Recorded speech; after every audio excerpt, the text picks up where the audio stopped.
Okay guys, di ami karon nagtanom sa nangka o kay Mito. So bali upat na ni kabuok nga punuan na akong itanom unay kay nagtan-aw na ko sa among lugar kung pwede pa ba ni maigo or basin maghuot na ni igda ko. So gibali-balanse lang unin nako kay unpohon kung maghuot man ganin pwede ka po na ako malipat. Mamarko tagap ni nako. So balik upat lang unay. So ang uban nga punuan nga akong itatanom na pamantoy marang tapos atoy lansones. So ako sang iulhi kay kikita na ko ang mong baluarte kung kasya pa ba. So di ako na ning gigamita og pala ng hulang usa sa lingan kay pao kadala nakalimot ko. So di akong gigta di ako na lang giusang kay Mito bildo ka buok para igmotobo ni siya ako ni siyang ipormahon maghulmaon ba same sa bonsai ba na duha ka punuan nga murag magligkit.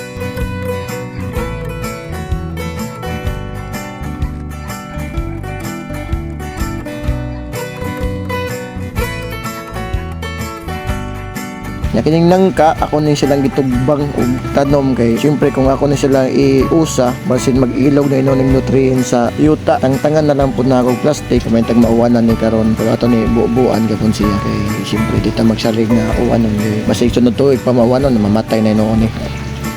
So mora to, thank you.